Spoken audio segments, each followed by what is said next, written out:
Hello student. पिछले video में हमने आर्टिकल 352 के बारे में पढ़ा था।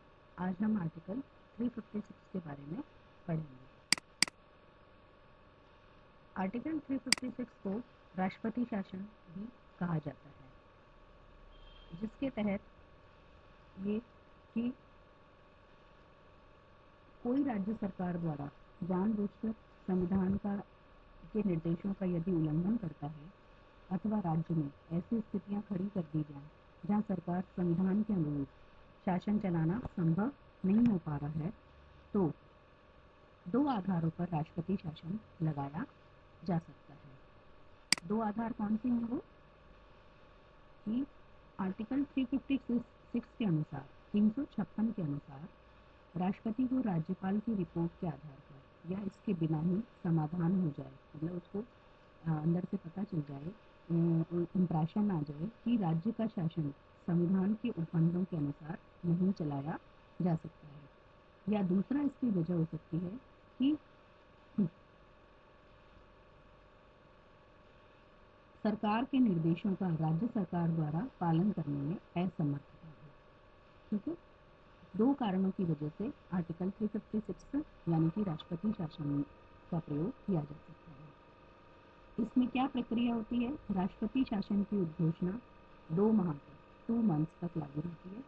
अगर 2 माह के भीतर संसद के दोनों सदन अलग अलग साधारण बहुमत से इसका अनुमोदन कर देते हैं तो यह घोषणा 6 माह के लिए बढ़ जाती है। 2 माह तक स्टार्टिंग में रहती है। उसके बाद में यदि संसद के दोनों सदन अलग अलग साधारण बहुमत से इसका अनुमोदन कर देते हैं तो यह घोषणा 6 माह के लिए बढ़ जाती है। इसी प्रक्रिया से इसे आगे भी बढ़ाया जा सकता है, लेकिन इसे 1 वर्ष से अधिक समय के लिए 2 शर्तें होती हैं। मतलब पहले तो 6 माह के लिए होती है, 2 माह के लिए होती है, फिर 6 माह के लिए बढ़ाई जा सकती है। लेकिन अगर इसको 1 वर्ष से अधिक समय के लिए बढ़ाना हो तो इसके लिए 2 शर्तें रखी गई हैं संविधान द्वारा। क्या है कि पहली शर्त तो यह है कि संपूर्ण भारत में अथवा उसके किसी हिस्से में राष्ट्रीय आपात लागू होना चाहिए। दूसरी बात, भारत का चुनाव आयोग यह प्रमाणित कर दे कि उस प्रांत में चुनाव नहीं करवाए जा सकते, मतलब कि वहाँ पर अव्यवस्था फैली हुई है, संवैधानिक प्रारूप के अनुसार कार्य नहीं हो रही है, सरकार कार्य नहीं कर रही है। तो ऐसी स्थिति में 2 शर्तों के तहत में किसी भी राज्य में आपात राष्ट्रपति शासन की अधिकतम अवधि 3 वर्ष हो सकती है। तो यहाँ हमने अवधि पढ़ी। स्टार्टिंग में घोषणा होती है 2 माह के लिए, उसके बाद अगर दोनों सदन पारित कर देते हैं तो वो 6 माह के लिए, और 1 साल के लिए कब हो सकती है? या तो चुनाव आयोग पारित कर दे कि वहाँ पर चुनाव नहीं हो सकते, या संपूर्ण भारत में या उसके किसी हिस्से में राष्ट्रीय आपातकाल लागू हो जाए। ठीक है, तो ये 3 चीज़ें हमने यहाँ पर 3 अवधियों की बात करी है। नेक्स्ट आता है इसके जो राष्ट्रपति शासन के क्या क्या प्रभाव आते हैं। एक तो राष्ट्रपति शासन में क्या होता है, सबसे बड़ी बात कि जो देश का जो संघात्मक ढांचा है वो एकात्मक ढांचे में परिवर्तित हो जाता है। दूसरी बात है कि राज्य के प्रशासनिक तंत्र पर राष्ट्रपति तथा उसके प्रतिनिधियों का नियंत्रण हो जाता है। तीसरी बात आती है कि राज्य की विधानसभा निलंबित हो सकती है और संसद राज्य सूची के विषय पर कानून बना सकती है अथवा राष्ट्रपति राज्य सूची के विषय पर अध्यादेश जारी कर सकता है। और वित्तीय शक्तियों का प्रयोग व आचरण संबंधी जो निर्देश है वो संसद दे सकती है। दोबारा बता रही हूँ, पहला जो इफेक्ट आएगा वो ये इफेक्ट है कि संघात्मक ढांचा एकात्मक ढांचे में परिवर्तित हो जाता है। दूसरी बात आती है प्रशासनिक तंत्र पर राष्ट्रपति तथा उसके प्रतिनिधियों का नियंत्रण हो जाता है। तीसरी बात आती है विधानसभा निलंबित हो सकती है और संसद राज्य सूची के विषय पर कानून बनाने के लिए बना सकती है, और राष्ट्रपति भी राज्य सूची के विषय पर कोई भी अध्यादेश जारी कर सकता है। और वित्तीय शक्तियों का प्रभाव भी और जो है वो संसद दे सकती है। किसी भी तरह का वित्तीय मामले में कोई भी निर्देश संसद द्वारा दिया जा सकता है। लेकिन इसमें एक अपवाद जोड़ा गया है।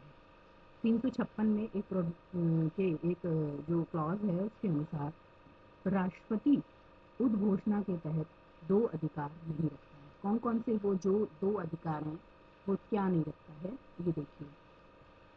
वह उच्च न्यायालय में निहित या उच्च न्यायालय द्वारा प्रयुक्त होने वाली किसी शक्ति को अपने हाथ में नहीं ले सकता है। ठीक है, मतलब कोर्ट उसके अधीन नहीं आते हैं राष्ट्रपति के। दूसरी बात ये है कि वह संविधान के किसी ऐसे अनुच्छेद का पूर्ण रूप से या पार्टली निलंबन नहीं कर सकता जिसका सीधा संबंध राज्यों के उच्च न्यायालय से है। क्लियर हो गया बिल्कुल। तो हाई कोर्ट को मतलब हाई कोर्ट जो है वो राष्ट्रपति के कहीं भी अंदर में नहीं आते हैं और राष्ट्रपति उनमें कोई छेड़छाड़ नहीं कर सकता है। ये बात क्लियर है कि हाई कोर्ट के कोई भी आदेश जो होते हैं, हाई कोर्ट की कोई भी शक्ति राष्ट्रपति अपने हाथ में नहीं ले सकता है। और कोई भी ऐसा अनुच्छेद का जिसमें कि हाई कोर्ट से जो रिलेटेड है उसका ना तो वो पूर्णतः ना आंशिक रूप से कोई सस्पेंड नहीं कर सकता है। ठीक है, क्लियर होगी बिल्कुल। नेक्स्ट इसमें आता है कि कैसे इस उद्घोषणा की समाप्ति होती है। या तो राष्ट्रपति द्वारा जो घोषणा की गई है वो आदेश वो कभी भी वापस ले सकता है। ऐसा अब आपके मन में सवाल उठ रहा होगा कि इसके लिए भी फिर उसको संसद का अधिवेशन बुलाना पड़ेगा या वो करना पड़ेगा। इसमें ऐसा कुछ भी नहीं करना है। ऐसा करने के लिए किसी भी तरह की संसद के अनुमोदन की आवश्यकता नहीं होती है। ठीक है, क्लियर है बिल्कुल। आगे समझ। तो ये हमने चर्चा करी कि किस तरह से किन किन पार्ट में आप आर्टिकल 356 के तहत जो है राष्ट्रपति शासन की घोषणा की जा सकती है। जैसे बात करी हमने कि या तो 356 में कि राष्ट्रपति राज्यों में संवैधानिक तंत्र विफल हो जाएगा। फिर उसकी अवधि की चर्चा करी कि पहले 2 माह, फिर 6 माह और फिर 1 साल की अवधि। फिर उसके बाद में क्या क्या इफेक्ट्स, उन इफेक्ट्स की चर्चा हम थोड़ा सा और आगे भी करेंगे। अब है एक और बात उठती है कि राज्य आपात के संदर्भ में, मतलब ये राज्य आपात है, राज्यों में संवैधानिक तंत्र विफल हो रहा है, तो उसमें जुडिशियल रिव्यू की क्या स्थिति है। राज्य आपात के संदर्भ में न्यायिक पुनरावलोकन 38वें संविधान संशोधन अधिनियम 1975 के माध्यम से आपात की उद्घोषणा के संबंध में राष्ट्रपति का समाधान न्यायिक पुनरावलोकन का विषय नहीं माना गया है। ठीक है, लेकिन एक केस में क्या हुआ कि राजस्थान राज्य बनाम भारत संघ 1977 का मामला था। उसमें सर्वोच्च न्यायालय की पीठ ने माना कि यदि राष्ट्रपति का समाधान दुर्भावना से प्रेरित व अतार्किक हो तो न्यायिक पुनरावलोकन संभव है। वैसे तो नहीं हो सकता, यदि राष्ट्रपति ने कोई भी उद्घोषणा की है तो वो उसको 38वें संविधान संशोधन जिसकी हम पिछले चर्चा कर चुके हैं आर्टिकल 352 में भी लेकिन ये एक केस हुआ 1977 का राजस्थान राज्य बनाम भारत संघ में। यदि ये लगता है कि राष्ट्रपति ने जानबूझ के ऐसा किया है, उनका जो अतार्किक है, इलॉजिकल चीज़ें हैं, तो वो जुडिशियल रिव्यू में आ सकती है। फिर नेक्स्ट आता है 1978 में 44वें संविधान संशोधन द्वारा राष्ट्रपति का समाधान न्यायिक पुनरावलोकन के अधीन रखा गया है। ये बात हमने पहले भी कर चुके हैं। एक और केस की बात करें हम, SR बम्बई बनाम भारत संघ 1994 के मामले में भी घोषित किया गया कि राष्ट्रपति शासन का न्यायिक पुनरावलोकन हो सकता है और ये जांचा जा सकता है कि क्या राष्ट्रपति का निर्णय तथ्यों से संबंधित है, वह असंगत आधारों व असद्भाव पर तो नहीं टिका हुआ है।